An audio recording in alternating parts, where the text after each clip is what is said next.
Today, television is an integral part of the lives of most of us, bringing into our homes information and entertainment in endless variety.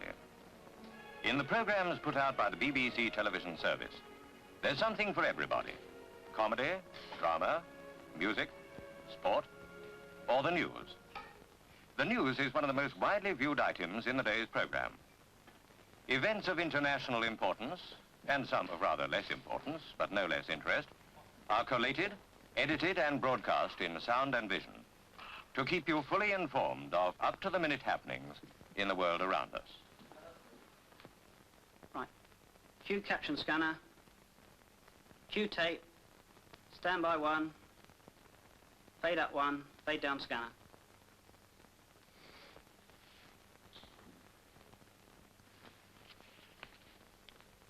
Here is the news. There have been several political developments closely affecting Western Germany in London, Washington and Bonn. Sometimes the seemingly less important news items are overshadowed by world events and lose some of their impact by their essential brevity. Take the next news item, for example. Television viewers in the south of England will have improved viewing, and the signal will have an extended range, for as from today there comes into operation the new television tower at Crystal Palace. The Crystal Palace and the new television tower. This simple announcement begins the story of a tower that rose like the legendary phoenix from the ashes of its own past. The Crystal Palace was a highlight in the history of the mid-Victorian period and had a very positive effect on art, commerce and popular entertainment in its time. It all began with a scheme fostered by Albert Prince Consort to hold a great exhibition of all nations in London in the year 1851. At first, the idea was unpopular with many eminent politicians, but Albert and his supporters fought the opposition and won. In due course, a colossal exhibition hall of glass was built in Hyde Park. The original design, rather like a vast conservatory, evolved from a blotting paper sketch made by Sir Joseph Paxton, an expert in the use of glass in construction work. Prefabricated iron sections were used to support the glass, and the work was completed within a few months. By any standards, the building was a remarkable piece of engineering, and in 1851, it seemed almost a miracle.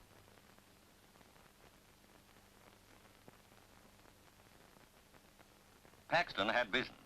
Modern designers have referred to this building as one of the first successful examples of functionalism in architectural design.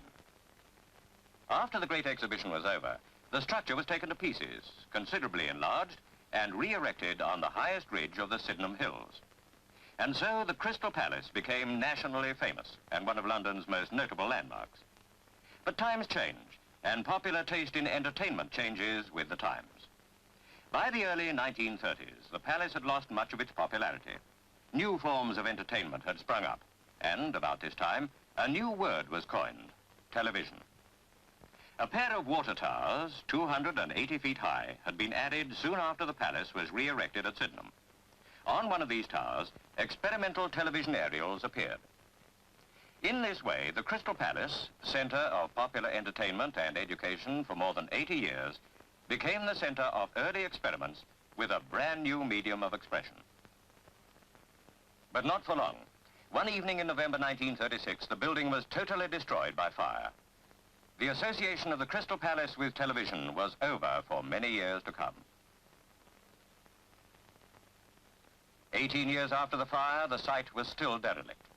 The deserted gardens remained a clutter of broken stonework, dismantled railings, and weed-grown subways. And all that remained of the North Tower was the creeper-covered brickwork of its foundations. Ironically, Alexandra Palace, built as a rival centre of entertainment to the Crystal Palace, became the headquarters of BBC Television in London, and until 1956, all transmissions broadcast over London and the South East went out from these aerials. In 1946, the station at Alexandra Palace had recommenced transmissions, and the BBC started on its plan to extend the television service to other parts of the country. A very large area of the Midlands was to be covered from the first of the new high-power transmitters at Sutton Coldfield, near Birmingham. With the completion of the BBC's second high-power station at Holme Moss, near Huddersfield, some of the northern counties were to be linked with the Midlands and the South. Next, a large area of the lowlands of Scotland was to be included, followed by most of South Wales and part of the West Country. Then transmitters were to be brought into operation in Northern Ireland, the Isle of Man, and Northumberland. Progressively, the BBC was to proceed with its plans for complete coverage from Scotland to the Channel Isles and from the east coast of England to Northern Ireland. The most powerful transmitter was to be set up within the London area to replace Alexandra Palace. The aerials for this new transmitter were to be about 1,000 feet above sea level. This stylized drawing illustrates the principle. Very high-frequency radio waves are transmitted rather like beams of light. The range of reception is virtually the visual horizon as seen from the aerials.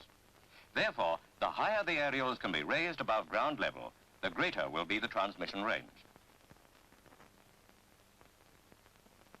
Soon after the war, the masts began to go up. The 750-foot mast at Sutton Coldfield, serving the Midlands, was a stayed mast of triangular steel section. The next triangular section mast was built on high ground at Home Moss to serve a wide area of the north of England. Other masts throughout the country were to be similar in construction. But the aerials at Alexandra Palace were only 600 feet above sea level. To give increased range, a taller tower was needed, and a new site had to be found near London. Eventually, the engineers chose an ideal site, the very spot where the old Crystal Palace had stood for over 80 years. And so it was decided that the BBC's new London transmitter should be built on top of the long ridge of the Sydenham Hills. As soon as the site had been chosen, work began on the design of the new tower. At other BBC transmitters, stayed masts had been used. But site restrictions precluded the use of a mast at Crystal Palace, and it was therefore necessary to build a self-supporting tower. This form of construction is more aesthetically pleasing, an important consideration for such a landmark so near London, and the design received the approval of the Royal Fine Art Commission. As the design calculation progressed, more and more work had to be done in the drawing office, preparing detailed drawings for the whole tower. At this stage, tests were carried out by the National Physical Laboratory and by the Imperial College to determine the aerodynamic stability of the tower.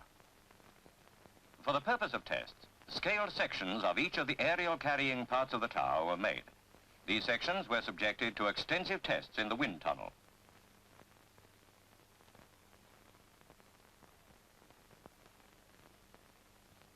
The airstream in the wind tunnel caused the models to vibrate, and in this way, knowledge of the behavior of the structure under various wind conditions was obtained. Now, with the site cleared, the work of construction began. First, the area had to be accurately surveyed and marked out. Construction plant began to arrive on site. Work had already started on the lower terrace, where the new underground transmitter building to house the electronic equipment was going up. Piles had to be driven to support each of the 4 legs of the tower, but because the transmitter building was being constructed close to and below the site, vibration had to be minimized. This factor was taken into account in deciding the method of piling to be used. The 4 concrete foundation blocks were to be set 120 feet apart. Each leg was to be supported by 6 vertical and 3 raking piles capped by reinforced concrete. These concrete pads were to be 14 feet square and 4 feet thick. The piles would have to be driven to an adequate depth to support solidly the 4 splayed legs carrying the immense weight of the completed tower. Below ground, the piles would look like this. In driving each pile, the concrete shoe attached to the mandrel forces its way into the ground, and shells are fitted one above the other as driving progresses. Each blow of the hammer sinks the assembly deeper into the ground. The ground below this site is formed of London clay. The construction engineers decided that the pile should be driven to a predetermined depth where the clay becomes stiffer and more resistant. When each pile reaches the required depth, a steel reinforcement cage is dropped in, and the shells are filled with concrete, forming an unstressed solid core.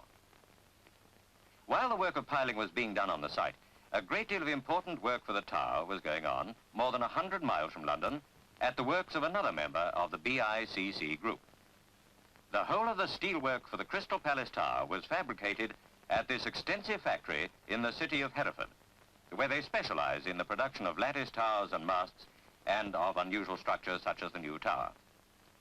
This factory isn't at all the dirty place you would expect a steelworks to be. 35 years' experience has proved that only under such ideal conditions is it possible to attain the high standard of workmanship necessary for erection on site to proceed smoothly. The work done in the factory is checked in the black, that is, before the metal is galvanized. Here, one complete leg section has been assembled on the ground so that inspectors can check it from end to end before it goes along to be galvanized. Every section of the tower was put together for checking in the same way. Back on site, the work of piling was being finished off. Some of the century-old foundation work of the Crystal Palace was discovered when the site was being prepared. Piles were to be driven here, so this area would have to be filled in and made good. Steel grillages fitted with heavy-gauge bolts to hold the base plates in position had to be emplaced and concreted within the 14-foot pile caps. With its grillage emplaced, each pile cap was to be built up with reinforced concrete. Great care had to be taken to avoid throwing the base plate bolts out of position. Foundation work continued during the winter months. The work went on in some of the worst weather of the year. Only the most extreme conditions of frost and snow slowed down progress on the site during that first winter.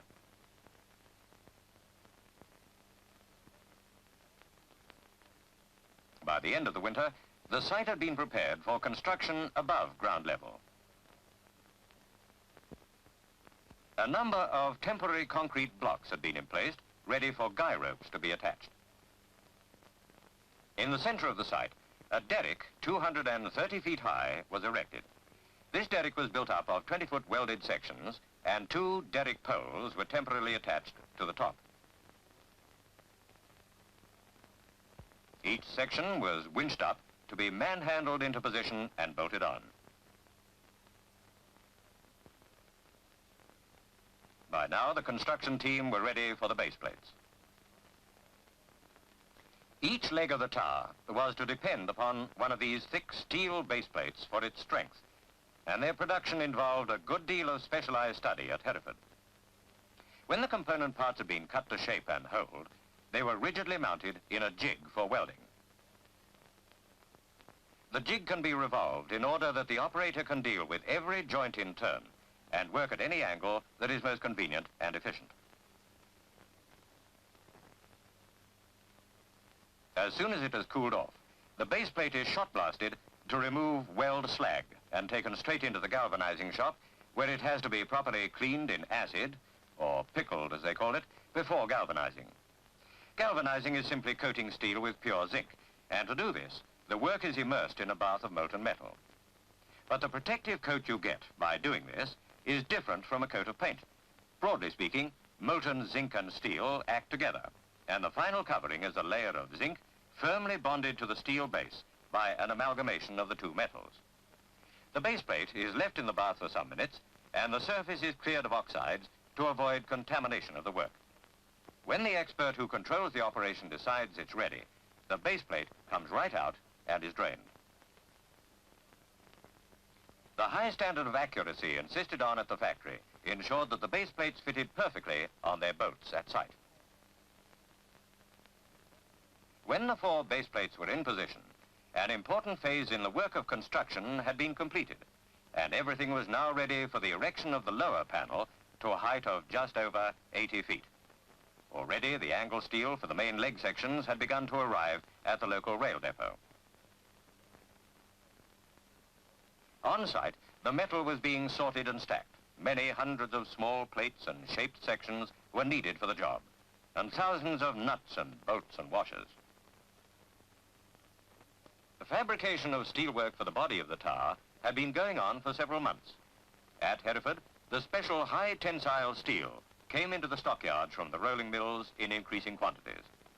After it had been checked and inspected, it was fed into the production shops where the cranes, driven by girl operators, were ready to take over. But long before the steel left the rolling mills, the template makers set to work drawing down the tower full size from the designer's details. Wooden templates were made for every piece. These templates are a special type of pattern carrying full instructions for marking off and used by men in the fabricating shop. One of the markers off checks the details. He then scribes the bar for length and after writing up the instructions in chalk, sends it across to the saw.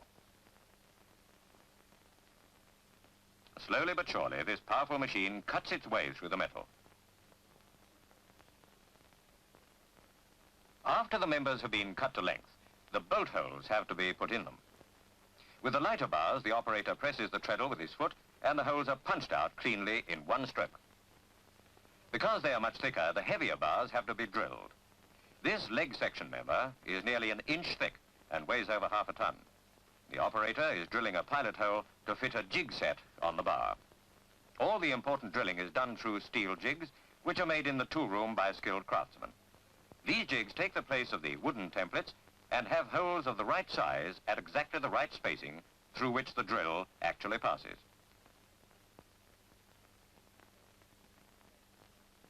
Each jig is inspected and tested before being passed for service.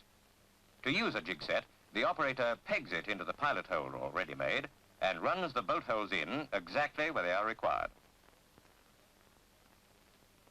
Cut, holed and stamped with their identification numbers, the bars go into the galvanizing shop for pickling and dipping. The longest bars of all were used for these main members, but some of them were too long to go in all at once and had to be dipped in two operations, first one end and then the other. Covering up the join needs experience and skill, for there must be no unevenness in the final coating. The skimming hands repeatedly boil up the molten metal with their paddles to give a washing effect on the bar. Also, they clear away the zinc ash, which continually forms on the surface of the bath. As with the base plates, the lifting operation is carefully controlled when the time comes to take the bar out of the pot. When each bar is laid out on the trestles alongside to cool, it's carefully inspected for blemishes or faults. For the construction of the Crystal Palace Tower, 450 tons of steel were fabricated in this factory, and for many months, load after load was transported by road and rail from Hereford to the site in London. The heaviest sections to be handled on site were the leg members. These consisted of 4 angles bolted together, making a cruciform shape. This shape added strength to the structure and made the best possible use of the standard heavy angle steel sections. The beginning of steelwork erection is always a critical period for the construction engineers. Close liaison between the designer and site staff is of the utmost importance. The method of erection of the bottom panel was now fully discussed. In the first few weeks, all the detailed planning and the accuracy of the steel fabrication will be put to the test.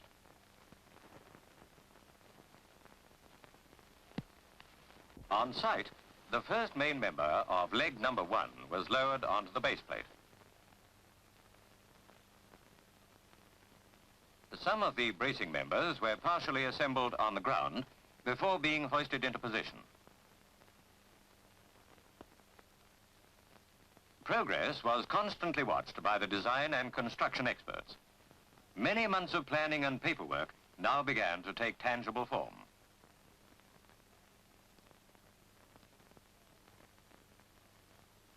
A complete span section was assembled on the ground and taken up to bridge the gap between the first 2 80-foot leg members. A 125-foot derrick was used to hoist this large assembly into position. This derrick was afterwards to be used as a floating derrick. From now on, the men of the construction team spent most of their working days aloft and getting higher as the days went by. When all 4 legs were standing up, the most difficult job on the lower panel had to be tackled, the bridging of the last gap between the leg sections. The span was already assembled, ready for hoisting. The designer and the site engineer had to go through the detailed drawings and discuss the closing of the gap. Up went the assembled span, carefully steadied and guided by the men on the ground. Bridging the last gap of the first panel was a critical operation, and its final success proved that the foundations had been set out with the utmost precision. Again, the detailed drawings had to be checked in preparation for the next stage of construction. The first panel of the tower was complete to a height of 80 feet.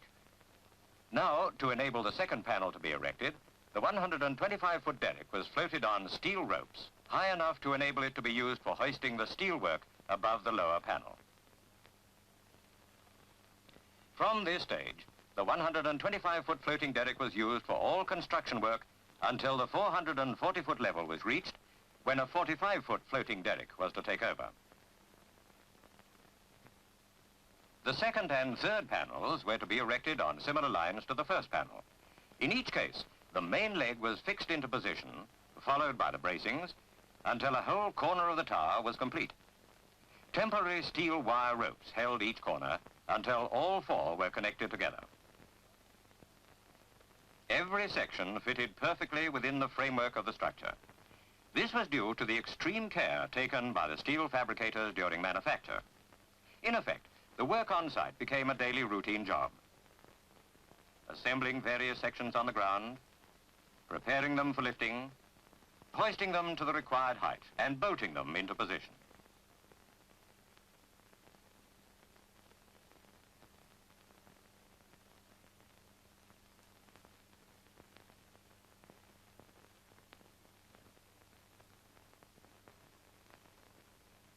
By now, the periphery platform at the 150-foot level had been completed.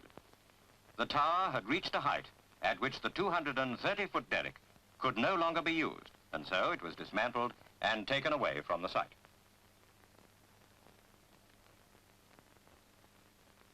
Even at heights like these, the construction team work as unconcernedly as they did when the first leg member went up. The tower is similar in shape to the Eiffel Tower, up to 440 feet. All the way up to that level, cruciform angle steel was used for the main leg members. This was one of the last straight cruciform sections to leave the ground. Normally, the higher the lift, the smaller are the loads handled. However, such was not the case during the erection of this tower. Loads of 3 tons were handled up to a level of 500 feet, and later, a load of 2 tons was carried right to the top of the tower. To control the dropping into position of each main leg member, whistle signals were given to the winchman on the ground.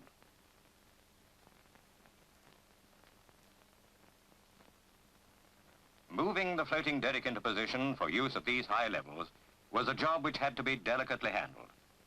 The head and base of the derrick had to be pulled over and raised by ropes attached to 8 hand winches operated from the ground.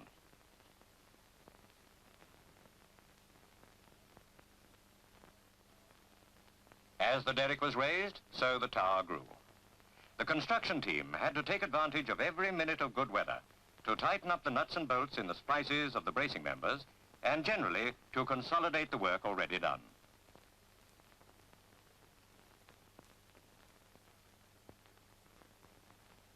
When the tower had grown to 400 feet, the surveyor set up his instruments on an improvised platform at the top to check the accuracy of the construction work so far completed.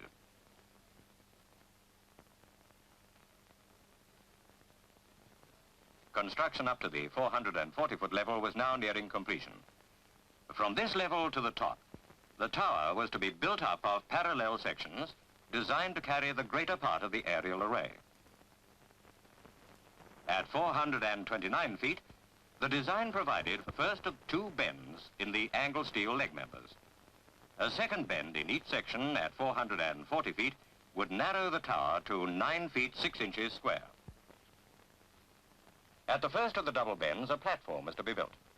The main aerial carrying part of the tower is above the platform, and from this point, aerial design requirements were a main consideration in determining height and width. This level also marked the transition to rod section from angle steel. These 4 bent leg members were the last angle steel sections to arrive on site.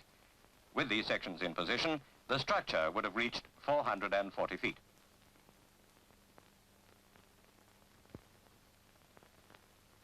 the bent angle sections went up.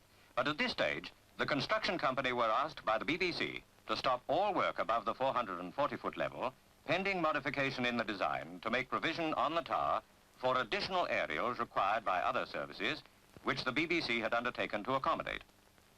The top part of the tower had to be redesigned completely, for roughly twice the number of aerials were now required. The designer was faced with the problem of an increase in height, without any drastic alterations to the supporting structure. Loading now became the governing factor instead of the deflection of the tower. The principal changes in design were to increase the height of the structure from 640 feet up to 708 feet. Detailed alterations to accommodate changes in the aerial array were as follows. To fix additional Band 1 aerials on the supporting structure between the 350 and 419-foot levels, to make the upper Band 1 section 72 feet in height, above this to allow for 2 sets of Band 3 aerials instead of 1 Band 1 aerial, and to fix an aerial required for the BBC's experimental transmissions in the ultra-high frequency Band 5, right at the top of the tower, bringing the overall height of the structure to 708 feet. While the top section was being redesigned, construction work on the tower continued. Above the 350-foot level, bracing members were strengthened and new platforms built.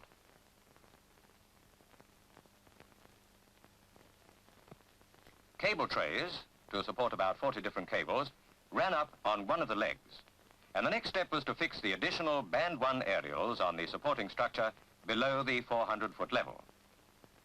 These aerials were to be used for transmitting the BBC's programs until the Crystal Palace Tower was working at its full power. A permanent hoist was needed to convey the BBC engineers to a point from which the aerials could be serviced and maintained.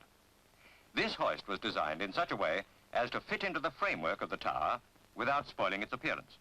The hoist was constructed to run up to a platform just below the 400-foot level.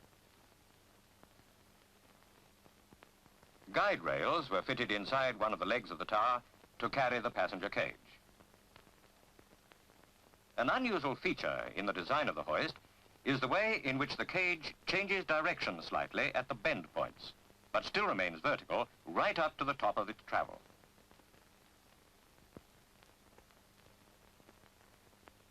In due course, the testing of the hoist was successfully completed. From the construction engineer's cradle, the tower now looked like an enormous spider's web. And now only the redesigned top section remained to be built. From the 440-foot level upwards, solid round section steel was to be used for the main legs. Lengths of 8-inch diameter, solid round, began to arrive on site, complete with gusset plates ready for erection. When these round sections were made, gusset plates with the bolt holes already in them were welded to all the leg members, not only to take the side bracings, but also to enable each length to be connected to the next one.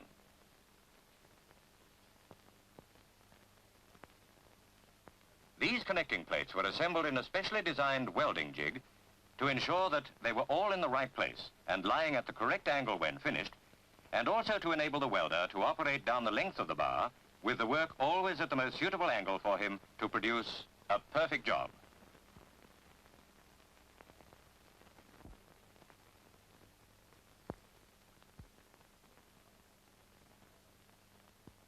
On site, the final stage in the erection of the tower had begun. The first bar of the top section to be taken up was of 8-inch solid rod weighing, with its lifting tackle, over 3 tons. This first main leg was lifted within the periphery of the tower and threaded through several platform positions.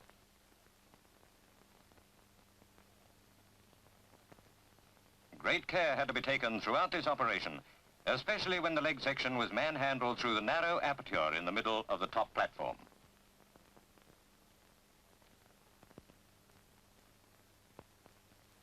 Close supervision was necessary. The site engineer and the foreman left nothing to chance. Then the erection team took up their positions at the top of the tower to receive the new steelwork. A final check was made by the foreman, and when the leg was clear of the existing steelwork, the first round section was lowered into position, ready to be bolted on.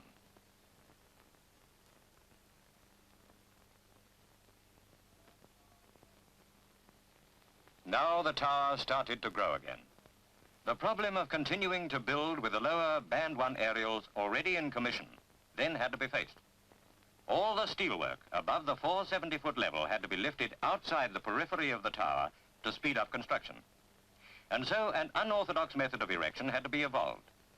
At 429 feet, a special platform was constructed on which two 45-foot tubular derricks were mounted.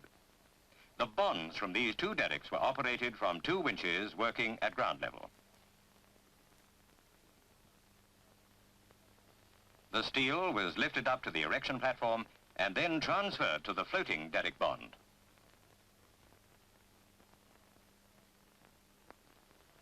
From this level, the steel was lifted by the floating derrick, operated from a winch working on the erection platform.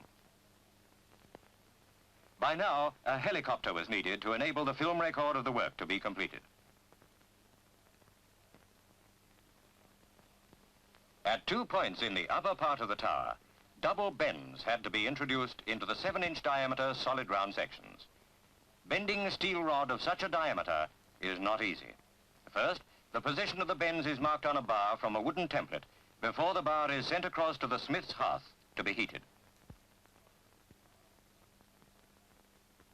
The bar is carefully tended by the blacksmith, who lets it soak in the fire until it is red hot right through.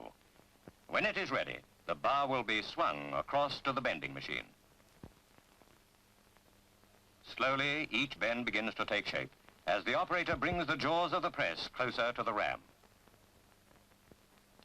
These men become so experienced in this class of work that they can tell by eye when the right amount of bend has been put in. The steel template is needed only as a final check before the bar is taken away from the machine to cool off.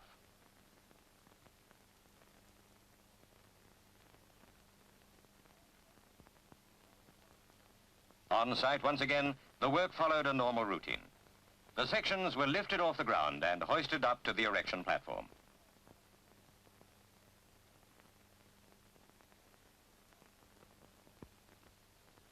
On the erection platform, the steel was transferred to the floating derrick.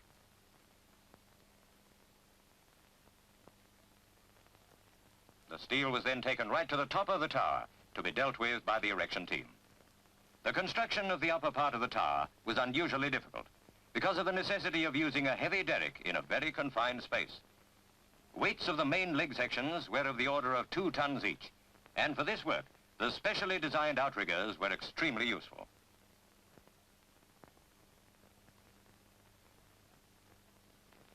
Two 60-foot lattice derricks were assembled on the ground and taken up to deal with the topmost unit of the tower, the aerial required for the BBC's experimental transmissions in the ultra-high frequency Band 5.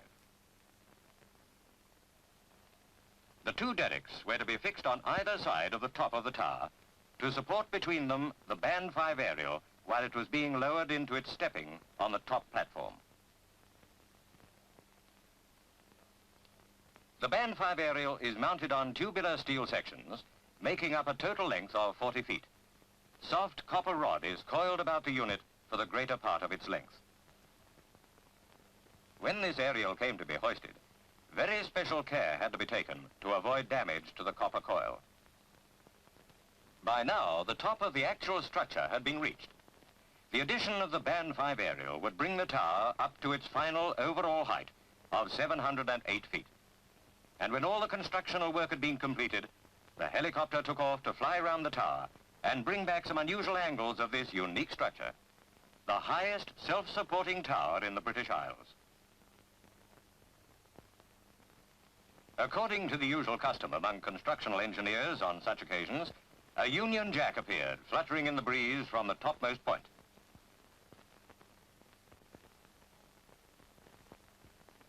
All that remained to be done was the installation of the aerials on the various sections of the tower. The two sections immediately below the top platform were reserved for the two sets of Band 3 aerials.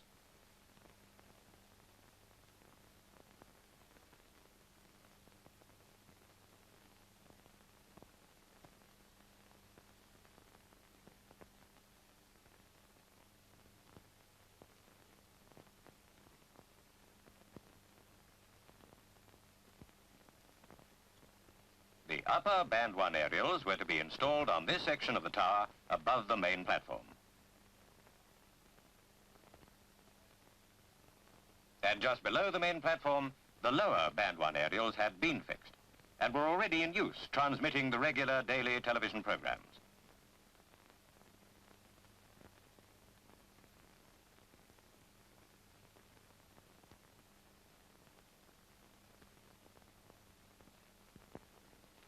The work of construction had been greatly simplified by the use of a winch and derricks high up on the tower, and this lifting arrangement was also used to install the aerial arrays. Within a short time of the completion of the tower itself, some of these aerials were already installed on all four faces of the structure. After many years, the Crystal Palace is once more an important spot on the map. On the actual site of the old palace, the new Crystal Palace television tower has risen to broadcast entertainment and education in the modern manner. At this point, I decided to take another look at the finished job before the construction engineers left the site. Ah, Mr. Ward. Meet Bob Denvers Walker. How do you do, Mr. Glad Ward? to meet you. Mr. Ward is in charge of our Special Projects Department. I would say that this certainly comes under the heading of special project. Yes, we had a number of problems to tackle. Oh, is that so? It's very interesting. Would you mind if I go up and record a few impressions? Go ahead and take the hoist. Thank you very much indeed.